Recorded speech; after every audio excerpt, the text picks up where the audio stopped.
Hey everyone, this is Britt from the Bratty Ass Brit Show. Welcome to episode 6. Today we have a full lineup. So we're going to talk about the cop from Dallas, Texas. Then we jump over to zombie deers and how they're coming from my home, Montgomery County, Maryland. How we're a sanctuary state and we have all these rapists, Latinos, Mexicans, and all this stuff, and they're just out here wilding, which is not true.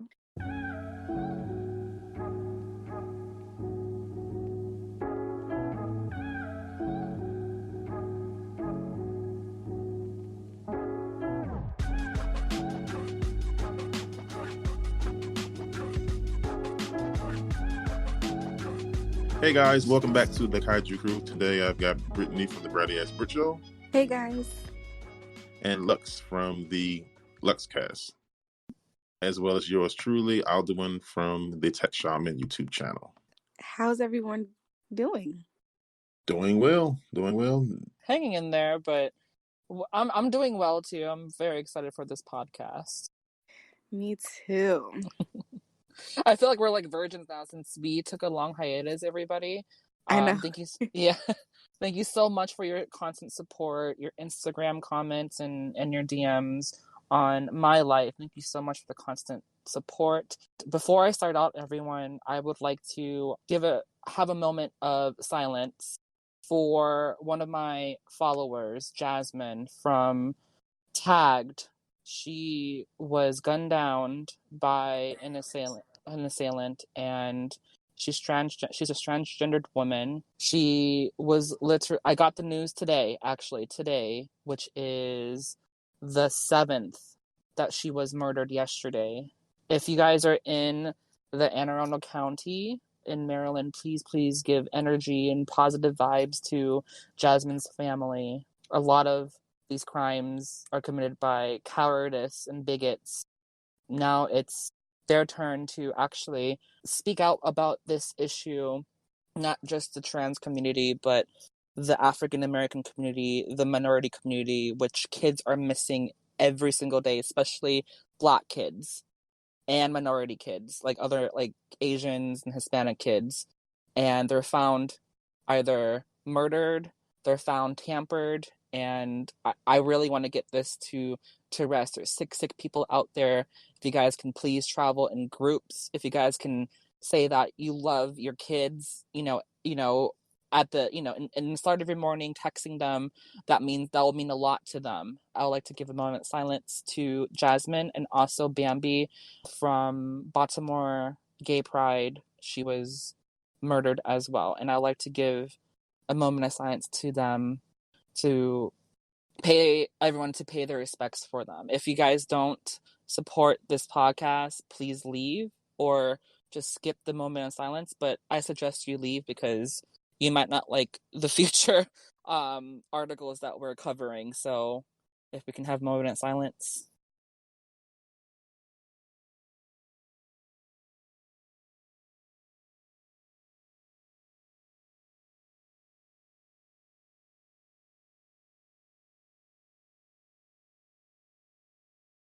There was a cop in Dallas, Texas. Her name is Amber Geiger. I think that's how you pronounce her last name. Apologies if that's not correct. This was last year that this happened, I believe. I don't remember when it occurred, but I do remember, hearing about the verdict. I remember, and I have been watching the hug thing for a while. Like, people are very upset. And people are supporting both the hug and people are supporting being angry about the hug. It's like a split of different emotions on this.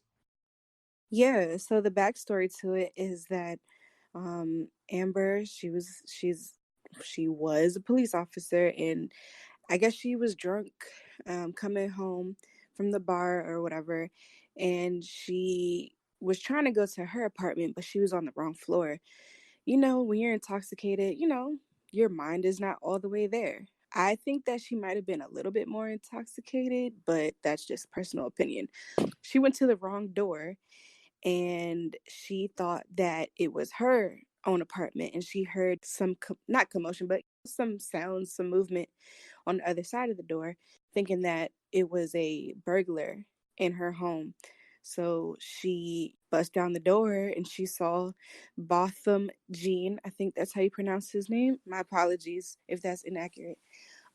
He's just sitting enjoying his little bowl of ice cream, and now he's deceased. And I just think that's crazy. Like, that's why I think she was more than just drunk, because how do you go, or either she was more than just drunk or she had like so much to drink that first of all you're going on the wrong floor. How long have she, I don't know how long she lived in that apartment, but how do you mistake somebody else's apartment as your own? And then you didn't even call for backup. If you really thought that you were in danger, you just go ahead in there after you're already intoxicated. Part of this whole equation was that the judge okayed the castle doctrine law to be used as part of the defense of her. For those of you who are listening who are unfamiliar with the castle doctrine, that was one of the big things that was involved in the Trayvon Martin case in Florida, which basically says that if you are in your domain, you have no obligation to flee, and that you can use deadly force. What was weird was that they allowed her to use that as part of her defense when she wasn't really in her apartment. In her apartment, she thought she was in her apartment, and they allowed her to use it. So many people thought this was going to go a different way. They thought she was going to get off completely or walk away with some kind of manslaughter charge. It was kind of surprising to see that she got 10 years because, this is America. We know how they lay down the law unevenly based off skin tone. So when she got 10 years, people were surprised. And then some other people were surprised that it's not, 15 years, 20 years, because there are other people who have been convicted of stuff like that. There's one guy even in your article here who got 13 years or almost 13 years for a murder that he didn't even commit. Right. And it kind of goes back into the hug again, where he said he never received a hug from a judge in all of his experiences with the criminal justice system, including when they exonerated him. So it's like weird. And I think people are focused on the wrong part of the trial. I think that people are more focused on this hug from Botham's younger brother and the fact that the judge gave her Bible versus the fact that finally, you know what I'm saying, this woman is gonna pay for what she did. Like, that is the bigger takeaway versus she got a hug and a Bible. Like, that's a whole nother like entity in itself. You know what I'm saying? Like, this whole different thing. And people are making that like the bigger issue. You know what I mean? And it's just kind of crazy. Like, you're more focused on that versus the actual importance of the case. Lux, did you have anything? I have a lot to say about this. First of all, why is she wearing flip flops? The judge in Oh. the courtroom. First Oh of all, yeah. why is she wearing flip flops? And there is definitely, to all of the people who are Christians or in whoever's viewing this as a Christian and a Catholic, Baptist, Presbyterian, all those dominations or non-domination Christians who are listening to this, or Catholics. I do believe that in the courtroom, I know there's too many Bibles already, especially when you're sworn to oath, right? Mm-hmm. But in order for you to get, like, for me, it's like you have no, yes, he inspired the judge to give her the Bible, but you as a judge need to separate your emotions, because if you were really emotional about the situation, and if you really are are are wondering if she can seek redemption and things of that nature, I think she should have got, I don't think she should have hugged her. What I think she should have done was speak to her on that pedestal of hers, right? As a judge, as a professional lady, and saying what you're dealing with. And and not everyone's the same, but in my case, if I was a judge, like, you are dealing with a unfortunate event. You did cost you did cost this family a member, you know what I mean? And that member is not there anymore. So with the leniency of with Botham's brother, he has all the rights as a citizen, obviously, and as and as a person who was not working in the court system, I think she wanted to feel important. In my opinion, I studied body language and I studied speech pathology, and from what she was, I'm sorry, continue. If she, I'm sorry to interrupt, but I do want to. I think this is important to your point that if she is the judge and she gave a hug, she's also the same person that allowed her to use the castle doctrine um, thing, which is a lot of people were upset about that. So we have a black judge letting a white woman use the castle doctrine when it doesn't really fit the definition. And for me now going to the castle doctrine, how is it? So that means no offense to white people out there, that means any person with the letter hue can say, oh, I thought this was my house 5 miles away from home. Or I thought this was my house, you know, four floors above me. I thought it was my house. That is some bullshit right there, Miss Judge and the fucking jurors. I'm sorry. The family has nothing to do with this now. Now it's the fucking court system. Okay?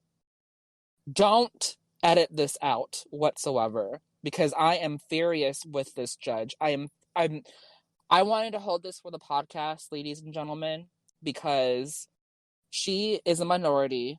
She shouldn't, in my opinion, even as a judge, you shouldn't really feel that much sympathy unless if it's a lower crime. You're dealing with a fucking murder right here.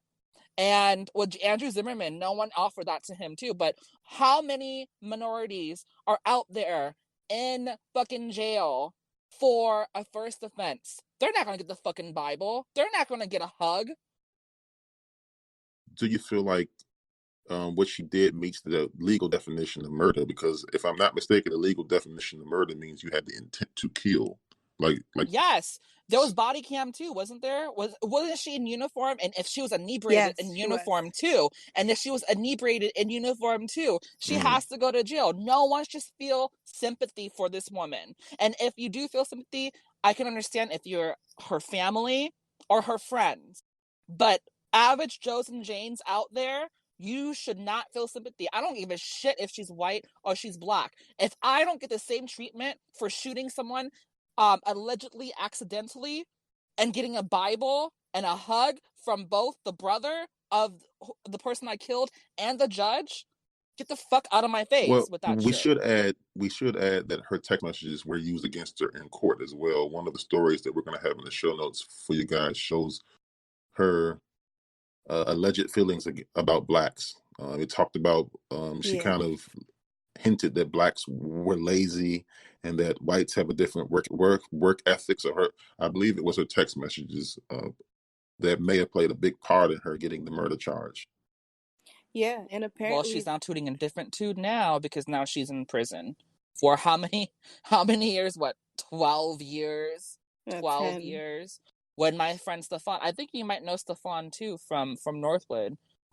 He got caught selling weed. He got 15 years. He's still in Mm, jail right now. that's That ridiculous. breaks my fucking heart. You know, a person who just killed somebody gets 12 years versus a black man who, was in school charged as an adult. You know what I mean?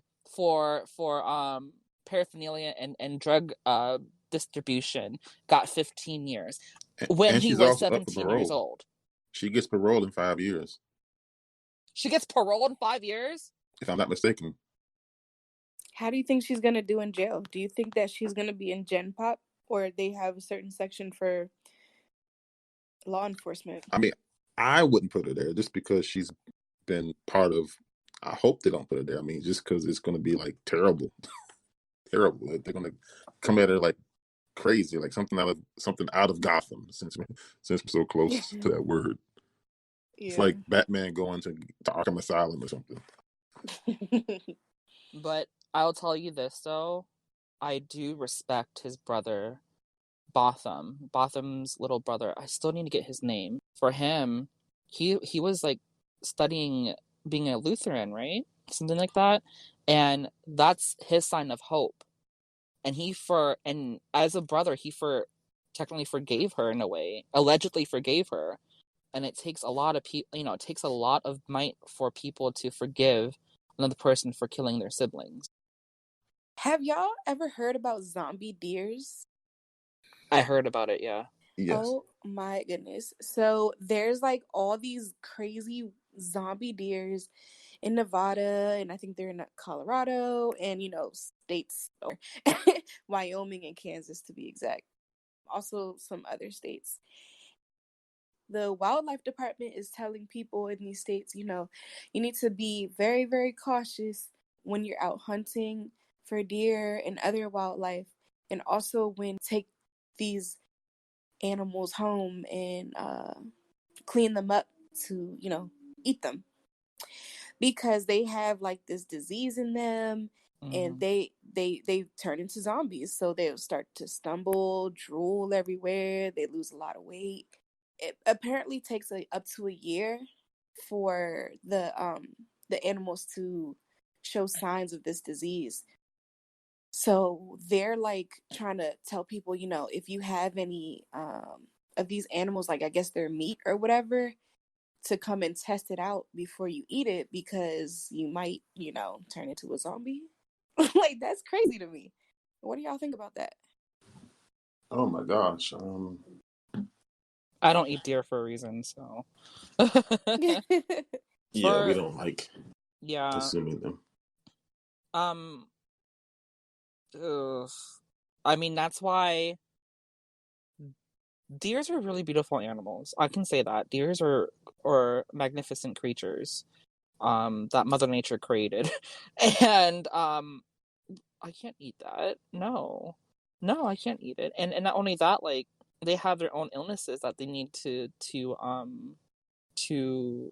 kind of like deal with themselves. Like we taking away from their habitat, and we're killing the bees, by the way. Mm-hmm. And these deers actually need to get their immune boost with these honeycombs. Did you know that, guys?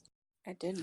They I had actually no need to idea. build up their tolerance for any sicknesses and illnesses and immune problems, and they give it to their babies, and that's why you're seeing them like eating what's left over from Mother Nature that is plant-based in a way, although honey isn't vegan, but they have to consume that in order to sustain good health. And we're the honeybees, like we're kind of affecting the honeybees. We actually need honeybees to Yeah. populate and pollinate the plants, and to help animals too, because that's the only way that they can get a vaccine naturally, or protecting their immune system naturally. It's like their vitamin C.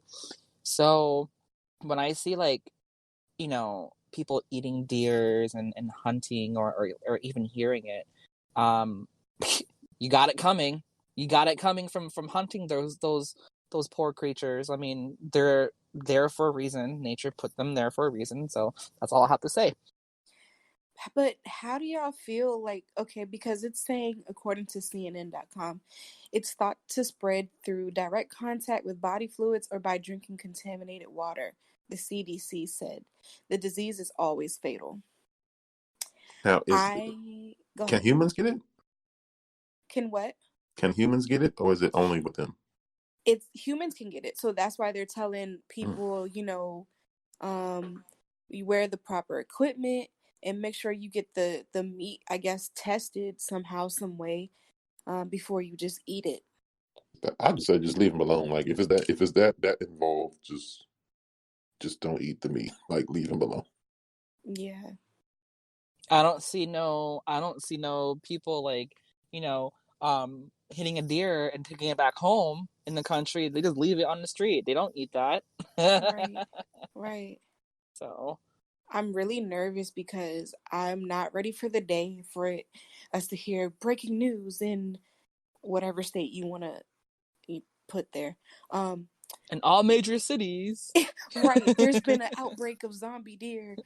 We have two people in quarantine. Like, no, no. And what's really messed up, guys, is that Kaiju Crew is based near the NIH building and near the CDC too. So if anyone's about to like have a breakout, we're going to be infected first. Just letting you guys know. Oh, great. I was really hoping for you to say something else, but Hey, all the good companies are here, so it's a hindrance and it's a blessing at the same time. But when those patients that got infected by Ebola, Mm-hmm. Montgomery County was like, okay, I'm gonna stay inside, not going out tonight. Right. Yeah, No, we don't play I'm that. eating frozen pizza. I'm gonna order frozen food. No food from anywhere. Like, it was a scary. The Ebola outbreak was scary, especially Yeah. in on the Pike, and especially in Bethesda, across the street from the NIH. Everybody is the metro station. Yeah. So so Oh things are man. gonna pop off, and it's gonna start from here.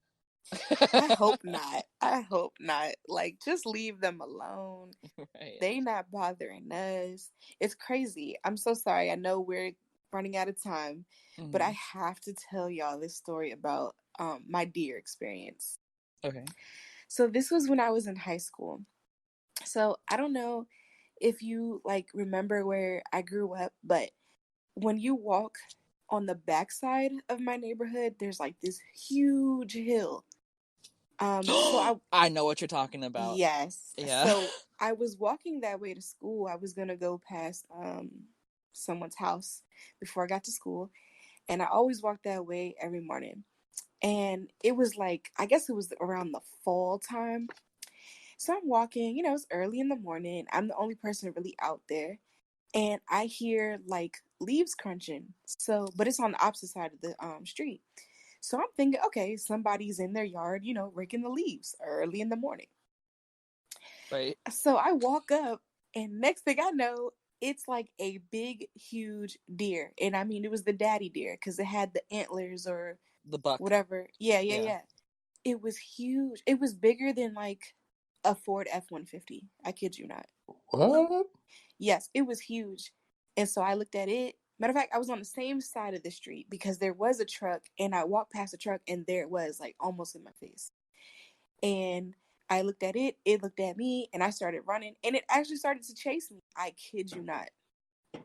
Oh my I gosh. kid you not. He might have been in heat. He might have been looking. Dude. Oh It my was a gosh. piece of Don't You lucky play you meat. with got away me. from that. Don't play with me. Like, it was running fast too. I was like, oh my God. So I get to this person's house. I'm like banging on the door. She's like, what's going on? I'm like, there's a deer chasing me. She's like, no, it's not. I'm like, yes, it is. And my mom always told me, when you see one deer, there's at least two more in the area. I was like, we need to be really careful walking to school. So we're Hmm. walking to school, and then we see the baby deer running. I'm like, oh my gosh, get me out of here. That'll be a good excuse for school, though. I got jumped by a buck. Man, he would have tore me up for real. In other news, speaking about Montgomery County, Hmm. and all three of us live in Montgomery County, so it's a sanctuary state. And this next article is posted on WTOP, which actually is right in Wheaton, WTOP station, about us as a sanctuary state, or Montgomery County is part of that now. If you guys don't know about Montgomery County, no, we're not in Alabama, because there is a Montgomery County in Alabama. We're Montgomery County, Maryland, and this whole sanctuary state issue thing isn't really. I really think, you know what? Who read the article? Who read the article by any chance? I'm trying to find the article. I did look over it. Basically, the Trump administration has been throwing threats at Montgomery County for a while, and now they've Yeah. gotten really, really Uh, crafty because Lux and I we actually saw a targeted ad. Several Hispanic people. It was talking about how many people they raped and how dangerous Montgomery County has become because they don't communicate with ICE. And that was a targeted YouTube ad. So there seems to be a concerted effort to turn public opinion against the local government in Montgomery County. But yet, a guy who's suspected with 14 different firearms in there isn't a possible threat. But minorities, the Latino community, and even like even other minorities too. Like, when we live in Montgomery County, we don't really. I say no. I don't really see any crime as much. I mean, crime has no area code. You know what I mean? It's everywhere. But in Montgomery County, I can say this: Trump administration and President Trump, and I'm legally binded by this too from Jeff. So from our lawyers, Trump administration, if you can at least go to Montgomery County and see that these people are actually working, not everyone's not a rapist. You know what I mean? We're not an opportunist. We're here to like work. We're here to pay rent, to pay our mortgages, to take our kids to the best school in the nation, by the way. Public school, the best public school in the nation, the best private schools too in the nation. We're ranked like, what are we, like top 10 of schools in the nation or something like that? Most likely. Yeah, one of the top schools. How about that? In the public schooling industry, I guess, if you can say it. But when we go out there, I don't see any issue. People are trying to make ends meet. People are trying to pay for their bills. I'm gonna go towards I'm gonna let Brittany have her opinions on this too, because she grew up, we all grew, well, me and Brittany grew up in a diverse community. So I want to get her input on this too, as a sanctuary state that is Montgomery County. What's your opinion on that? I've never had any issues at all. Like, before you even telling me that this was a sanctuary state, I wouldn't have known. And that says a lot. And I'm Right. pretty sure that went over a lot of people's heads just I now. mean, even that term, sanctuary state has some heavy negative connotations. People feel that the sanctuary state says that a someone who is of Hispanic descent, who is not a citizen, is allowed to rape and commit crimes and nothing can happen to them. That is not what they're saying. That is not what goes on in Montgomery County. When these things happen, MoCo, as we call them, they kick ass. They do not play games in MoCo at all. Right. Right.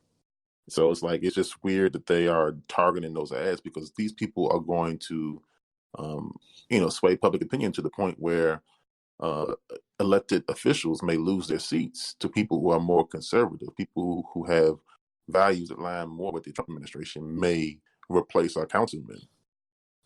I can tell you guys this. I can tell everyone this. And Alvin has a good point with that too, with replacements of what not the far right, but what Republicans want is more seats in the cabinet, more seats in Congress who are more Republican and who sway a little bit more to the right and everything. But you guys can leave Montgomery County. And Brittany, Alvin, Brady, and Aldwin, you've seen the traffic now, and you look at these license plates: New York, Alabama, Tennessee, Virginia, Mississippi, Louisiana. We're seeing all these license plates. If you don't like it, you can go home.